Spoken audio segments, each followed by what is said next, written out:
Kita niki dadi wong Islam niku enak, enteng. Sebab wonten Isra Mi'raj. Kira-kira nek mboten enten Isra Mi'raj ngono, wong zaman akhir niku bingung mensikapi keadaan sing tumplek-plek kaya ngeten iki. Dadi nek mboten enten Isra Mi'raj ngono, wong Islam itu kayaknya susah mengambil sikap di kehidupan yang sudah jadi satu seperti ini. Niki lak donya niki wis dadi siji. Dunia udah jadi satu. Wis ora iso pisah antar umat beragama, antar suku, antar bangsa. Ini bersatu jadi satu, saling mengisi. Untung ada Isra Mi'raj. Jadi Isra Mi'raj itu menjadi guidance masa depan umat manusia ketika dadi siji. Wis dadi kaya ndok diublek ngene iki. Kira-kira sampean gak bingung ta? Nek misale terus sembahyang, sholat nih, tapi sing gakno peci ki wong Cina, kira-kira sampean gak bingung? Lho gitu. Makanya banyak yang bingung. Wong Islam membangun ekonomi, tapi bange Yahudi. Makanya akhirnya banyak yang bingung terus mengatakan bank itu haram. Sampean beragama, bernegara, tapi ternyata sistemnya demokrasi itu munculnya dari barat. Makanya banyak yang menganggap bahwa demokrasi itu produk kafir dan akhirnya mutung. Terus negara ini ruwet. Nah, kita pergi haji, betapa kita membayangkan tentang tanah suci. Tapi begitu arep berangkat nih, sing nyiapno pesawatnya wong Yahudi. Itu kalau ndak ada Isra Mi'raj kita pasti pusing gitu. Jadi pelajaran terbesar dari Isra Mi'raj itu adalah membuat kita nyaman beragama, tapi sampai di titik dunia di mana semua ketemu jadi satu. Kuwi nek ana Isra Mi'raj ora judeg ya. Kalau dulu enak, nggak ada pelajaran Isra Mi'raj juga nggak apa-apa, wong orang itu terpisah dengan kehidupan sesuai dengan sukunya masing-masing, agamanya masing-masing, bangsanya masing-masing. Kalau dulu enak, jadi iso ngopo-ngopo podo Islame, hidup sesama Islamnya. Lah sekarang ketika di zaman seperti ini tumplek-plek kayak ndok dicampur tepung goreng di siji kayak begini. Coba tuh sampean Banser, tapi sing gak tulisan ini mesin bordire Cina, mereknya Butterfly. Nah akhirnya kemudian dengan pelajaran sekarang yang demikian rumit, makanya banyak orang gagal memahami kehidupan karena mungkin gak belajar dari Isra Mi'raj, dia gak belajar. Saya kalau melihat Isra Mi'raj ini adalah gambaran masa depan manusia. Jadi memang dunia ini pada akhirnya titik temunya itu adalah titik temu antar agama. Panjenengan seneng boten seneng, suka tidak suka, yang membuat Eropa bangkit itu juga agama. Agama yang dibawa oleh orang Yahudi dan orang Nasrani. Sampean suka ndak suka, Indonesia bisa tertib seperti ini. Ini juga karena agama yang kebetulan mayoritas berawal dari agama Islam yang dibawa oleh Rasulullah dan para ulama akhirnya ke Indonesia. Jadi seneng boten seneng, suka nggak suka, bahwa ini terjadi dunia ini karena Allah menyatakan alladzi barokna haulahu. Lah, bahwa Masjidil Haram dan Masjidil Aqsa itu tempat barokah. Nah, sementara dunia itu problemnya sekarang yaitu bahwa dunia dan isinya sekarang ini digerakkan oleh apa yang pernah dikerjakan oleh manusia super yang namanya Ibrahim, yang oleh orang Islam disebut Ibrahim, yang oleh orang Nasrani Yahudi disebut Abraham, yang oleh orang India disebut Brahma. Ya mungkin namanya agak mirip, tapi yang persis itu istrinya. Kalau disebut Ibrahim itu istrinya Sarah, kalau disebut Abraham itu Sarah, kalau disebut Brahma itu Saraswati. Lho nggih. Niki mumpung kula ngaji teng pendopo. Jadi tak sampaikan sesuatu yang agak berat yang harus dicerna. Di Ibrahim, Abraham, Brahma, Sarah, Sarah, Saraswati, Sarah juga, gitu. Dan tinggalannya Nabi Ibrahim sama sistem peribadatan Brahma itu mirip, sama-sama batu, Ka'bah batu, candi batu. Kalau berputar ke kiri, yang satu pakai kain putih, yang satu pakai kain kuning. Selesai beribadah, satu digundul, satu takalul. Ayo sama. Loh, ini kita mesti terbuka ya, jernih ya. Ini ngaji rada serius iki kok pendopo soalnya. Pendopo Sunan Kudus sebenarnya ya. Selesai dalam peribadatan itu tiga-tiganya melibatkan air suci. Yang Yahudi ya Nasrani ya air suci, yang Islam ya air suci Zam-Zam, yang di sana air suci Gangga. Loh, makanya para wali dulu pusing kalau orang Islam boleh pergi haji, takut sesat. Makanya oleh para wali orang Islam dilarang pergi haji zaman Wali Songo, karena peralihan dari Hindu ke Islam itu kemiripan simboliknya ada. Makanya daripada nanti konslet, disuruh pergi ke masjidnya masing-masing 41 kali, jangan putus. Nah, masjid itu adanya di Merapi, pusatnya tempatnya Syekh Jumadil Kubro. Makanya orang kalau pergi haji ke Gunung Merapi untuk menempuh 41 kali sholat Jumat tanpa putus agar dapat pahalanya ibadah haji. Nah, itulah maka kadang orang yang mengatakan orang Jawa pergi haji kok Gunung Merapi dulu. Nah, yang di Sulawesi ke muridnya Sunan Ampel namanya Datuk Ribandang. Satu-satunya masjid di Sulawesi ada di Gunung Bawah Karaeng. Makanya sampai sekarang ada yang mengatakan haji cukup ke Gunung Bawah Karaeng.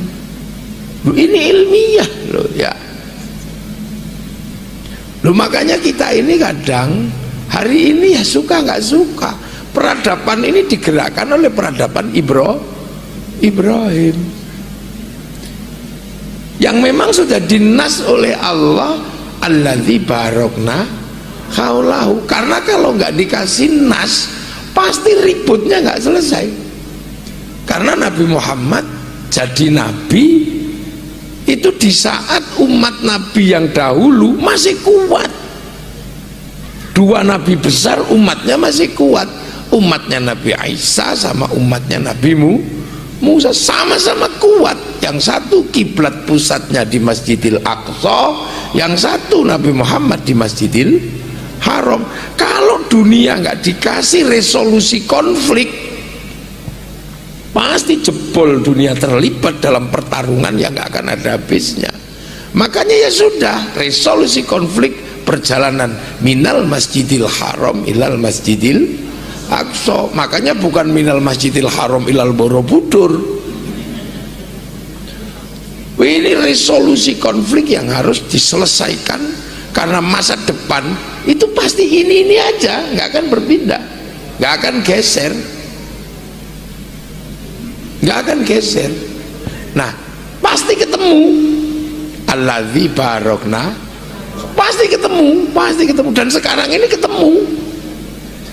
Makanya yang antar Masjidil Haram Masjidil Aqsa lakum dinukum waliyadin, ya sudah, agamamu agamamu, agamaku agamaku, lana a'maluna walakum a'malukum. Tapi alladzi barokna haulahu tumplek-plek jadi satu. Makanya sampean boleh berhubungan dengan siapapun, yang tidak boleh cuma satu, wala antum abiduna ma a'bud wala ana abidum ma abadtum.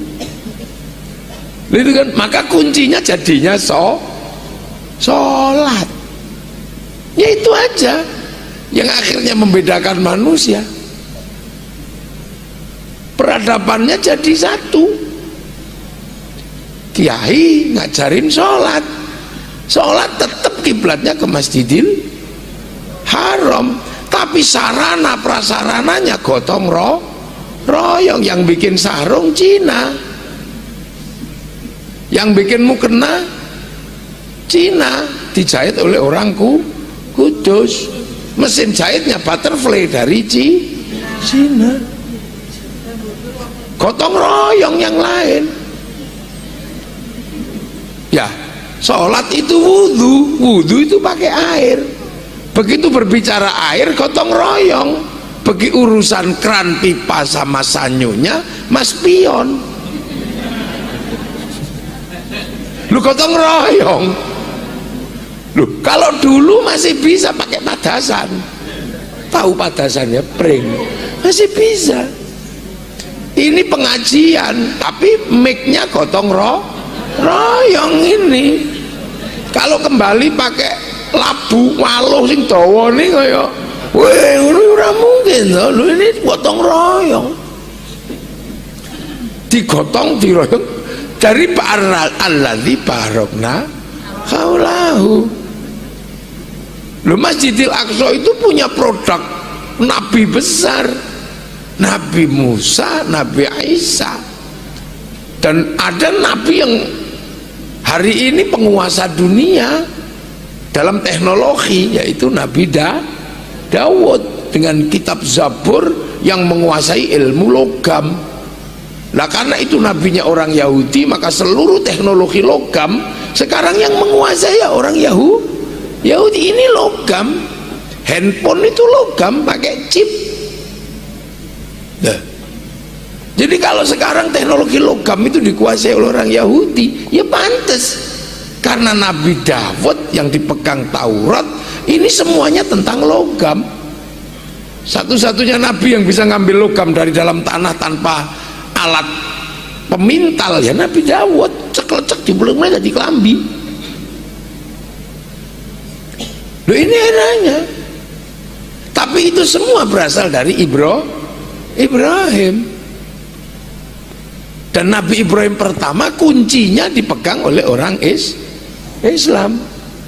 Karena ketika Nabi Ibrahim, Rabbana inni askantu min dzurriyyati biwadin ghairi dzi zar'in 'inda baitikal muharram Rabbana liyuqimus sholata faj'al afidatan minan nasi tahwi ilaihim warzuqhum minas thamarati la'allahum yashkurun. Titiknya ada pada makom Ibrahim, dan itu dimiliki oleh umat Islam. Ketika menemukan awwala baiti wudi'a lin-nasi lalladzi bi Bakkah mubarakah, dimiliki oleh orang Islam.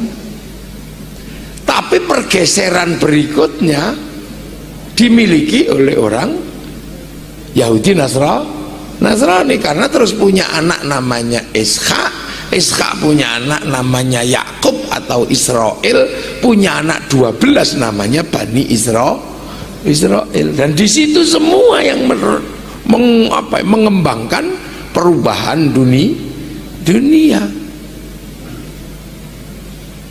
Kan ini kita tidak enak gitu kan, jadi nggak enak kita terus loh ya berarti loh kene iki duwe simbol yang pertama yang artinya bahwa kebangkitan terakhir nanti itu kaum muslimin. Tapi sekarang ini masih eranya logam, eranya David, eranya Daud. Maka jangan salah kalau ini eranya era Zabur dan Taurat. Tapi titik-titik terbesarnya Nabi Ibrahim ada di Makkah. Jadi simbol dunianya milik Makkah. Sampai titik temu manusia pertama Nabi Adam dan Hawa juga di Makkah, namanya Jabal Rahmah. Nah, ketika kembali ke titik ini kapan? Ya mungkin kita tidak menemukan, tidak sampai di titik itu. Karena begitu kembali ke titik itu terus kiamat. Makanya masih lama kiamat itu. Gak usah dipikir serius-serius gitu loh. Gak usah dipikir tentang khilafah alamin haji nubuah, akhirnya keliru tadi khilafah takhririyah. Akhirnya danau Tiberias mengering, padahal dia mengering berkali-kali. Yang dimaksud mengering di saat kiamat itu, jadi tanda kiamat adalah ketika Dajjal turun, kaum muslimin berlari ke Makkah Madinah, di tengah jalan kehausan, teringat danau Tiberias untuk minum, begitu geser ke sana sudah keduluan Ya'juj Ma'juj. Itu kan dari dulu makna kitabnya begitu, bukannya kering karena kurang hujan. Makkah menghijau, ya setiap pada musim hujan ya menghijau. Tapi yang dimaksud Nabi itu bukan menghijau yang temporer kayak gitu terus. Bulan Januari awal dan Desember akhir saya di Mekah, hujan 24 jam selama 2 minggu, hijau semua gunung-gunung di Makkah.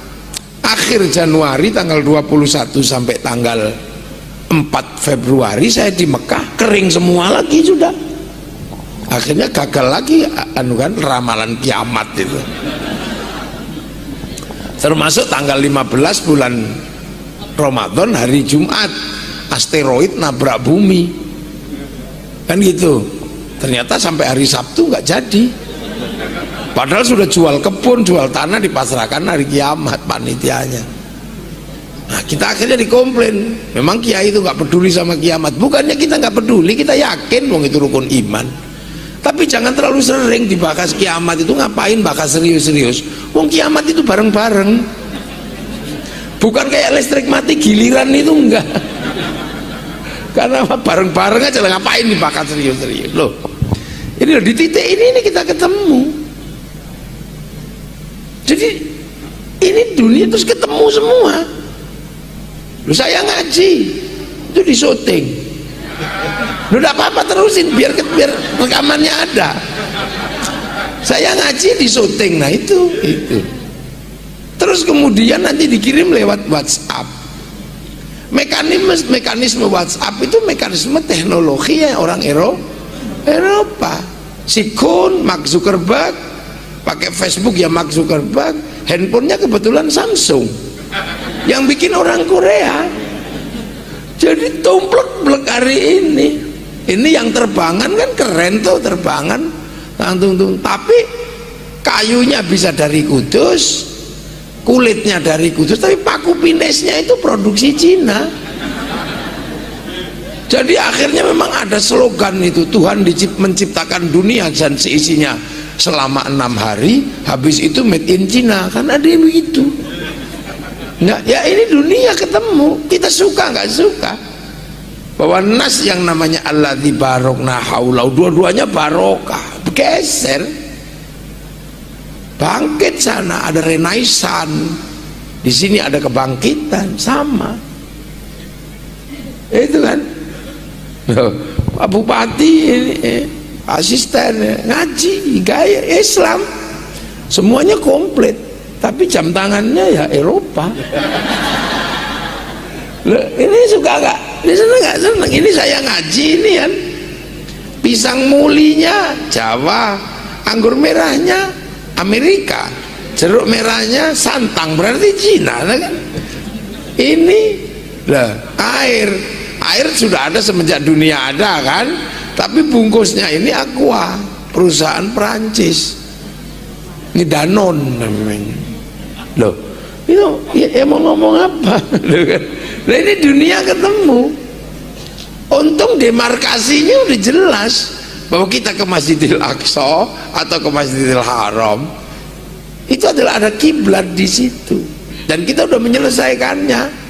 Di sini kita mau ngapain pun terserah, yang penting fawalli wajhaka syatrul Masjidil Haram. Nah, makanya Rasulullah ketika naik itu akhirnya ditunjukkan gambar masa depan, tapi seluruh gambar masa depan itu ada ininya, harddisknya, ada pusat datanya, dan Rasulullah ditunjukin ke situ, ini loh pusat data dunia, namanya Lauhil Mahfud, yang dalam keyakinan Yahudi Nasrani disebut Tabut Sulaiman, dalam keyakinan orang Yunani disebut kotak Pandora, dalam keyakinan orang Jepang disebut kantong Doraemon, kan pusat ada ini. Nah, Rasulullah ditunjukin ini nih, kamu bisa akses ini karena apa? Seluruh manusia di dunia diregister di situ. Alastu birabbikum qalu bala syahidna. Jadi diregister, manusia turun di situ tuh nanti kasih paketan, paket nyawanya sekian, paket rezekinya sekian. Kalau paketannya habis ya kick, mati. La yastakhiruna sa'atan wa la yastaqdimun, kick, mati. Nah, teknologi itulah yang sekarang diduplikasi. Mereka bayangkan tentang kotak segala tahu yang ada di langit, diduplikasi lewat menaikkan sebuah kotak naik lewat namanya satelit, dan dunia sekarang diatur oleh sistem satelit ini gitu, skybox ini, kotak langit gitu. Jadi ditentukan oleh kotak langit. Sampai bisa siaran langsung karena terhubung dengan kotak langit, satelit itu. Kalau nggak terhubung dengan provider yang menghubungkan dengan satelit, sampai nggak bisa ngerekam siaran langsung, nggak bisa. Pak asisten nggak perlu pusing, anaknya sekolah di Amerika apa di mana, begitu bilang Pak butuh uang gitu sudah 10 juta angka, sampai tidur ngantuk-ngantuk, ini Gojek, ini satelit, iseng-iseng terus hidung kita dipoto gitu, kirim. Yang dulu itu nggak ada manual kan, manusia pengen ketemu ya datang, kalau kangen kedungan sarung, gerimis-gerimis masuk kebun jagung mencari kekasihnya, nggak itu ya gitu dulu. Sekarang semua dikendalikan, saat kita tidur gini iseng aja mau lihat mana, tinggal pegang handphone cari gini, mau lihat Amerika ketik keluar Amerika. Yang laki-laki kalau mau membedakan bokong Kudus sama bokong India ya tinggal ketik aja bokong India, oh beda itu di sini tinggal nggak perlu, itu satelit yang kerja. Kotak langit itu yang kerja, kotak semua yang kerja di situ. Tiba-tiba gitu kotak langit. Sampean males gitu masak soto kerbau, cari bu kerbau ini yang ahli masak, nggak perlu, cukup di sini aja tutorial soto kebo itu ya keluar. Gitu, sama di situ bisa iseng kan, istrinya Gus Muafik ada di sini. Sampai itu bisa aja. Sampai tak foto gini jepret di sini, terus kemudian tak cari ini wajah ini siapa, ketemu pasti di sini nanti. Oh orang Kudus, namanya Zuleha, keluar. Zaman mau iseng itu, asisten satu, zaman ketik aja di situ, anaknya berapa, istrinya namanya siapa, alamatnya mana, punya motor berapa, keluar itu semua datanya. Jadi dan itu siapa yang kerja? Satelit, kan gitu. Saya datang ke sini tadi itu di keluar pintu tol, tak lihat merah macet, lubang-lubang gitu, ya sudah sak tutuke kan ngono tok saya itu. Tutup jam 12 jam 12 jam 1. Ini semua kerja satelit. Dan kita kadang iseng kan, terus kemudian ada kita bangun relasi. Ya, Bu, gimana kabarnya? Syaratnya punya apa? Punya pulsa atau punya wifi, punya paket data. Ya, gimana sih kabarnya? Kirim foto. Tapi ada, kalau nggak punya misalnya, nggak apa-apa. Pergi aja ke warung mana gitu, cari wifi gratisan. .co.id free wifi. Teknologi itulah yang dari dulu dijelaskan oleh Islam bahwa manusia terhubung dengan Lauhil Mahfud. Sampai kerja melakukan apapun itu tergantung Lauhil Mahfud. Jejak digitalnya nggak akan pernah hilang. Sampai pakai handphone ini, walaupun cuman gitu, itu ada dan bayar pulsa, datanya ada. Makanya kalau korupsi jangan pakai handphone, pasti ketangkep sampean, karena jejak digital nggak bisa dihapus. Ngerayu perempuan jangan pakai handphone, pasti ketahuan. Walaupun cuman gini ada, itu ada dan itu bayar. Sama dengan kehidupan nyawa manusia sama persis sudah teknologinya. Jadi manusia melakukan apapun ini jejak digitalnya nggak pernah hilang, sirwalanan dalam keadaan sepi maupun dalam keadaan terang. Dari dulu kan gitu, ojo nggak aneh-aneh. Uripmu diawasi pangeran, kamu melakukan apapun dicatat oleh Allah, malaikat raqib atid. Mithqala dzarratin khairan yara, mithqala dzarratin syarran yara. Waduh.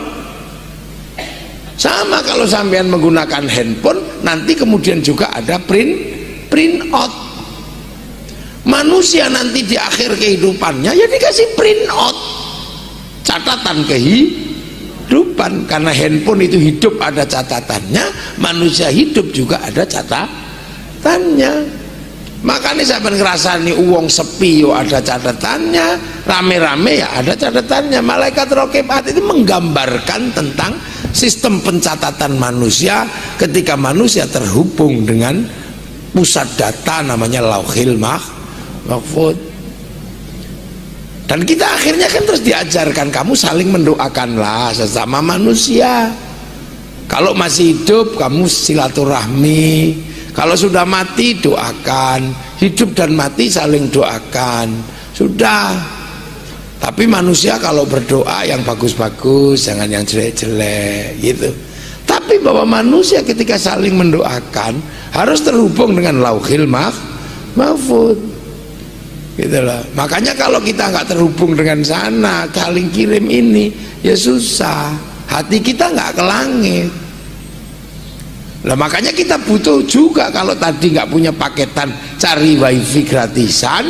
Sama kalau kita kirim Fatihah, kirim doa, itu juga harus cari wifi gratisan. Wifi-nya siapa? Wifi-nya Nabi. Karena Nabi itu paketannya besar, karena kalau browsing atau download serius. Wali paketannya besar karena kalau download beneran. Qalu rabbuna Allah tsumma istaqamu tatanazzalu alaihimul malaikah alla takhafu wala tahzanu. Download begini setiap malam tahajud online. Allah 15 tahun ya Allah. Sunan Kalijaga, Sunan Kudus ya Allah. Mbah Hasyim Asy'ari setiap malam 2 rakaat. Rakaat pertama 41 kali surat At-Taubah, rakaat kedua 41 kali surat Kahfi. Maka wifi-nya besar. Nah kita kan nggak punya wifi, karena setiap bisa download pasti tidur. Ya Allah, ya Allah, ya Allah, ya Allah, ya Allah, ya Allah. Alah iya. Ya Allah, ya Allah, ya Allah. Alah, suwene. Kita, makanya kalau kita punya kerja-kerja connecting, kita diminta carilah wifi gratisan, namanya tawasul. Yang di sana .co.id, yang di sini ila hadrati ila ruhi. Nah akhirnya begitu. Loh, makanya wali-wali sampai jangan main-main, paketannya besar. Makanya kalau antar koneksi dia bisa meretas hati orang. Wong paketannya besar sampai bisa dihack oleh para wali, bisa diretas. Itu kan makanya wali-wali itu weruh sadurunge wina karena tahu bisa di browsing deh sampean, karena paketannya besar, dihack dulu, di cloning itu. Oh ini toh, oh ini bisa di profiling, bisa pasal paketannya lebih besar lah. Nah itu makanya kita dari dulu kalau jangan jauh-jauh dari pemancar-pemancar yang menghubungkan kepada satelit itu pasti wifi-nya gede. Makanya wifi-nya wali, petilasan wali, petilasan Nabi Ibrahim namanya Makom Ibrahim, petilasannya Siti Hajar namanya Sofa Marwah. Lo petilasan Isra Mi'raj namanya Masjidil Aqsa, tapi mulo bukonya dari Masjidil Haram. Makanya kita ini sering kan diajari ayo ziarah makam wali, cari wifi sebenarnya. Kenapa kita diajarkan tawasul? Ya itu karena kita cari wifi, ziarah ke makom-makom, ke petilasan-petilasan ini golek wifi namine. Makanya Islam itu petilasan orang dulu diutamakan, nggak ada yang hilang kelas internasional. Nabi Adam Siti Hawa ketemu, petilasannya Jabal Rohmah, tempat lempar setan Jamarat Ula Wusta Aqabah. Manusia pertama menyembah Allah, awwala baiti wudi'a lin-nasi lalladzi bi Bakkah mubarakah. Kepasrahan Nabi Ismail ketika membantu orang tuanya diabadikan dalam Hijr Ismail gitu. Tapi karena yang punya wifi yang menunjukkan itu semua adalah Nabi Muhammad, maka walaupun tidak ada syarat rukun haji itu di Madinah, karena Rasulullah menjadi antara kita dan Nabi sebelumnya, maka Rasulullah harus ziarahi. Allahumma sholli ala sayyidina Muhammad wa ala alihi kama shallaita ala sayyidina Ibrahim. Nah itu makanya kalau ada orang nggak percaya doa kok bisa dibagi, nah ini orang aneh. Karena kalau sudah pakai pemancar apapun bisa dibagi, sepak bola bisa dibagi. Kita nggak perlu ke Qatar, cukup satu orang nyuting kemudian dinaikkan satelit dibagi ke seluruh dunia, namanya siaran langsung, bagiannya sama. Makanya kalau ada orang nggak percaya doa kok bisa dibagi, orang ini nggak punya TV. Nah ini tadi lagi.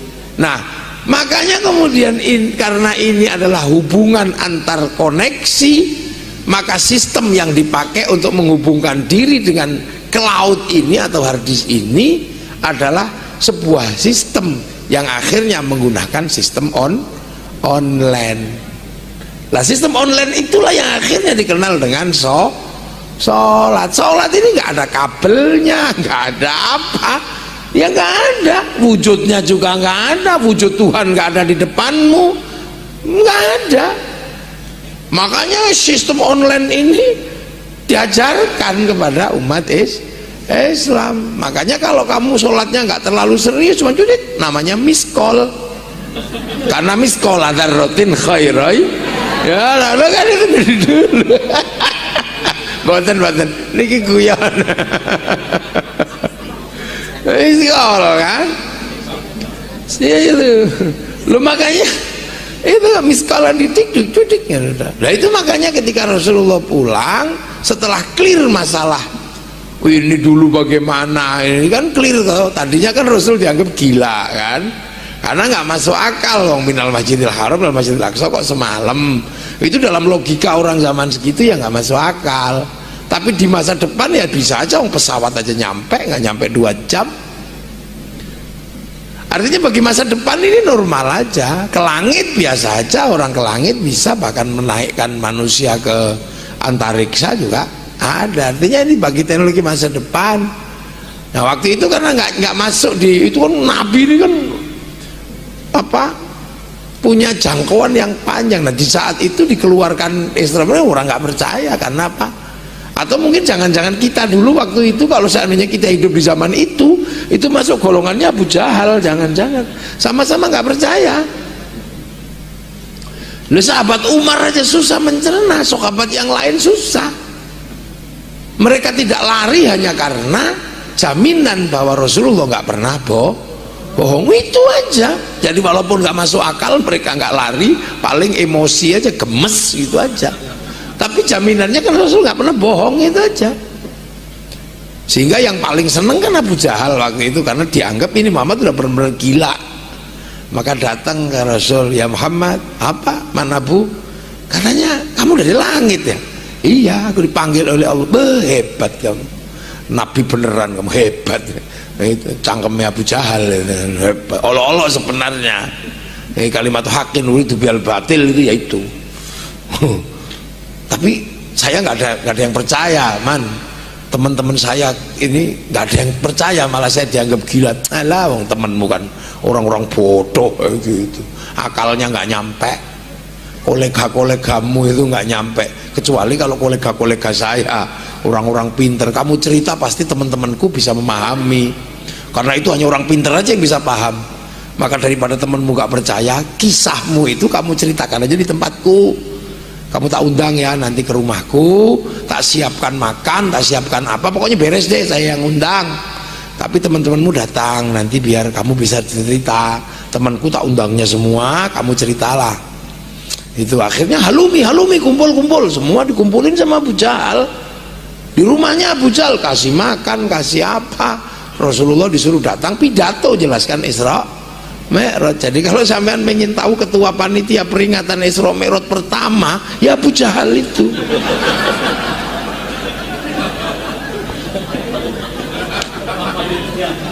Nah, ya kan, dia yang pertama kali ngumpulin orang, dan yang pidato itu langsung Rasulullah. Menjelaskan Isra Mi'raj ini, wah itu susah dipahami. Sampai Rasulullah itu dilempari kan, karena pertanyaannya aneh-aneh. Antara Masjidil Haram sama Masjidil Aqsa warungnya berapa?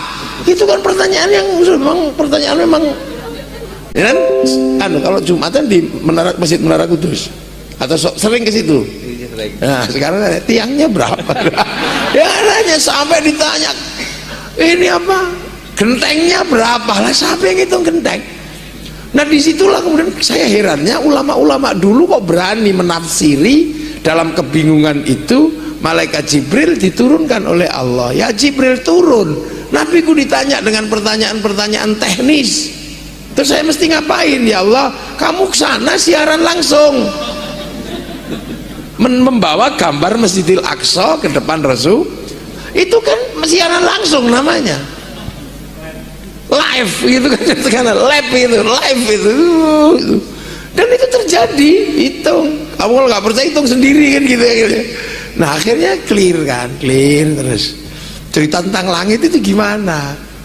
Kamu Rasul, ya udahlah, kamu akan tahu sana. Yang penting oleh-olehnya apa? Sholat. Nah akhirnya itulah sistem online ke sana. Jadi agar manusia terhubung dengan sistem virtual yang demikian gede, dengan sistem apa ya, holistik transmitter itu caranya gimana? Sholat itu seperti apa ya? Sudahlah kamu lihat aja, nanti tak ajari online kan gitu, ibaratnya gitu.